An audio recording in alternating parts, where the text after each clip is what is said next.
Hello, everybody. Welcome back to Mindful and Mellow. Today, I wanted to kind of address a question that I've seen from many different people throughout, the past couple of years, really. And it's how do you decide or how do you pick a tarot deck that's right for you? And so, I don't think there's really any easy answer for that, or it's not a one size fits all.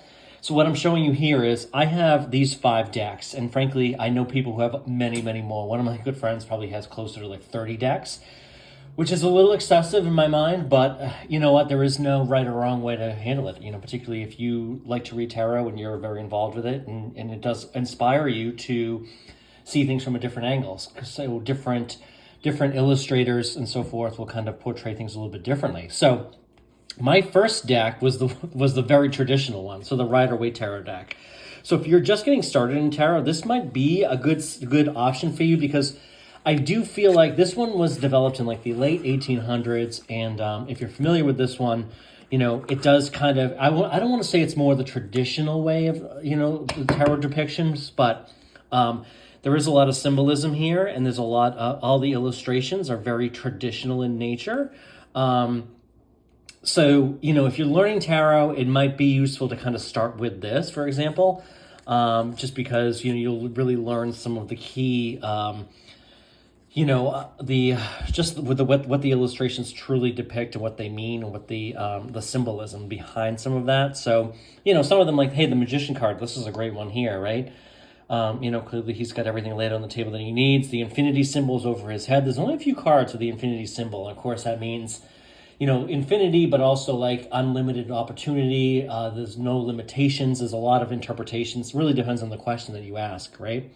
But there's a lot of very traditional depictions here. Very, very good illustrations, of course, that certainly kind of depict the meaning of the card itself. Very traditional in nature. So, but the meaning and the symbolism, I think, is largely the same across the different decks. It's just that some of them have a very different way of kind of determining, how they want to depict it in the illustrations. So this was my first deck. I started with this one when I was just learning tarot for the first time. And a lot of the newbie kind of tarot books and other things you'll see do refer to this deck quite a bit. And the subsequent decks have been developed since that period of time. One of my favorite decks is this Robin Wood Tarot deck. So this one here, again, the Robin Wood Tarot deck, she illustrated this deck in a little bit different style. And it looks a little bit more modern than we saw with the Rider-Waite Tarot deck, right? But ultimately, the symbolism and the card meaning, the fundamentals are largely the same.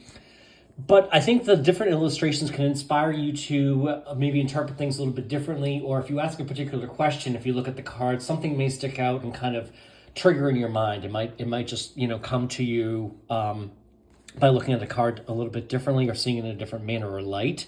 Here's the Wheel of Fortune. I showed you the Wheel of Fortune in the Rider-Waite Tarot deck. It's a little bit different depiction here. I've talked about, this one came up in a reading more recently, the Ace of Cups. Look how beautiful that is. A lot of different colors, a lot of purples and pinks and softer, like warm colors, okay? So there's a lot of warmth in this. Not that I don't get that with the Rider-Waite Tarot deck, but it's not quite the same. So I do really like to kind of see some of these illustrations. This is one of my favorite decks, to be honest with you. Even when we talk about the Six of Pentacles here. So if this doesn't illustrate to you sort of like a sense of like abundance and opulence and wealth and power and generosity, there's a lot in this card. And I think a lot of it to me comes from just the way that this individual is dressed in the card. The hat, from the whatever cloak, top, whatever you want to call it. Even the Fool card. The Fool card, as you probably know if you've been listening to my readings, came up a lot for me during the month of November and actually even into October. So I was kind of like looking at that for my own purposes, saying like, well, what am I being called to take a leap of faith towards? Like, what am I being called to like leave behind and move on from? But again, very great illustration here. A little bit different from the Rider-Waite Tarot deck, but overall pretty amazing. I really love it. The Temperance card, another slightly different illustration, but you know what? Certainly about finding some balance. He's kind of, throwing a ball up in the air here. He's got one foot in the water. So very similar But it all kind of is like what resonates with you. For me, this deck resonates quite a bit for me. And you know, it kind of depends upon my mood when I'm doing a reading, whatever I feel. Sometimes I just reach in. I'll reach for the deck that first, whatever comes to my mind. I bought this tarot deck down in North Carolina inside of Charlotte at a spirituality store, I guess you could call it. I can't remember what they would call it, but regardless, this is a collaborative deck, meaning that all of these, and so it's based on, you know, it's obviously a Pride tarot deck. So it's a collaborative deck. All the cards are illustrated by members of the, you know, the LGBT plus community. It does come with a wonderful book that kind of illustrates the meaning of each card or the symbolism with a little bit of background on the illustrator too. So really kind of unique and way of doing it too. So I even just love the back of the card. So, you know, every card has a different look to it. And they're very, as you can see, they're very different from the traditional meaning, right? So you saw the Magician in the Rider-Waite Tarot. This is very different. This is a very different illustration here. And every illustrator had a little bit different approach. So you can kind of see from this card to the Six of Swords. Again, you know, Six of Swords is kind of moving on to calmer waters, moving away from something, moving on to something bigger and better, perhaps.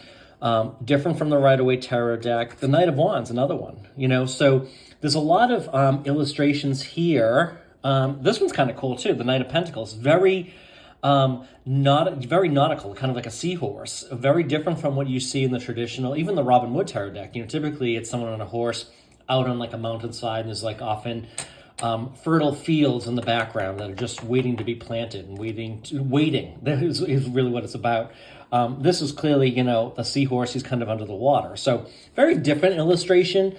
I do use this deck quite a bit for my own personal readings and the ones that I share on my YouTube and TikTok channels. But some of them, like the Hermit here, very different card. Very, you know, you almost wouldn't recognize it, frankly, because he's so disguised. It's not as definitive as what you see with the Rider-Waite Tarot deck, where he's holding the. I do like where he's holding his lantern out in front of him.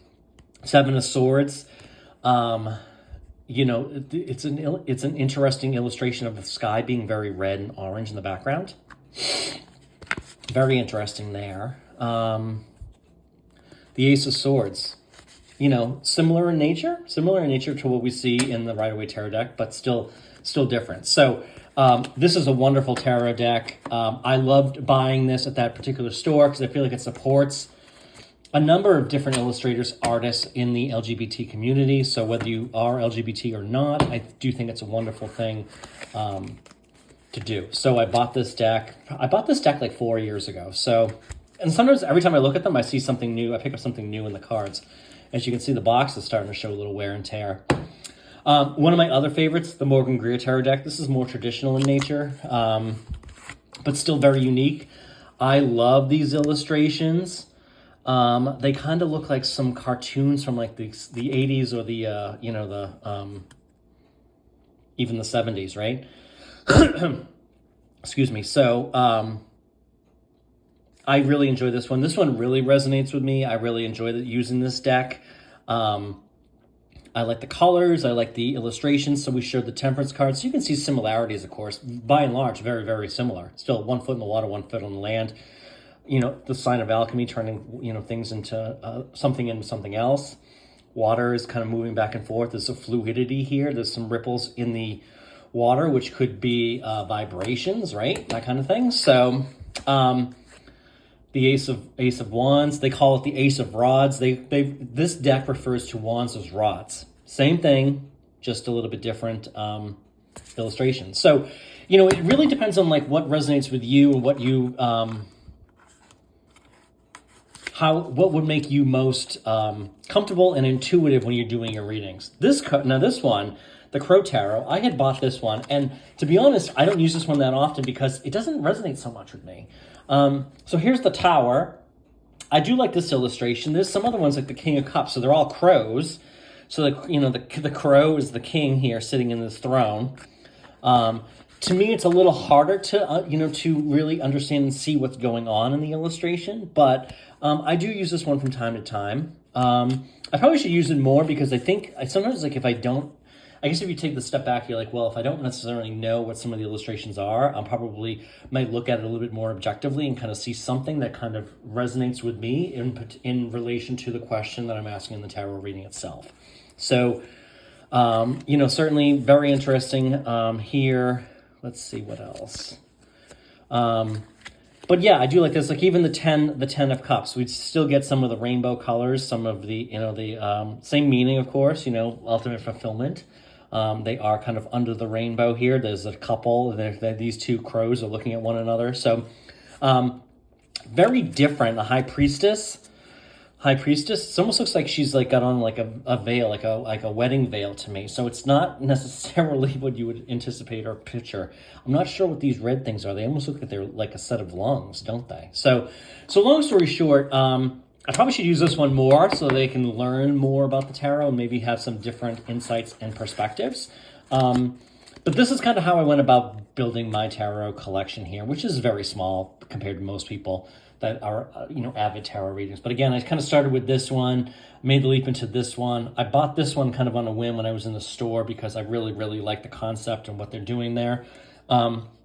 And then I ordered these two online, kind of sight unseen. So, some people say, hey, pick up the tarot deck, kind of feel the energy of it. And certainly, yeah, you could do that, I think. I think, once you start playing around with the deck, you start shuffling the cards, you start, reading them and pulling them, you start to like infiltrate your own energy into them.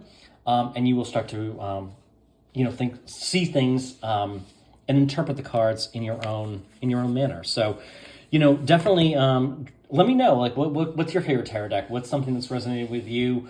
Do you have any of these tarot decks? I highly recommend this one, and this one's certainly great as well. I use, as you know, if you've been watching my tarot readings, I use this one very often. So sometimes I even clarify. I'll read with this one and then clarify with this one, or read with this one and clarify with that one, something like that. So no right or wrong way to do it, but that's kind of been my approach. So with that, let me know what deck resonates with you. What's a deck that I should check out? How do you decide what deck to use in your readings? So with that, I thank you for being here. I'll be back again real soon.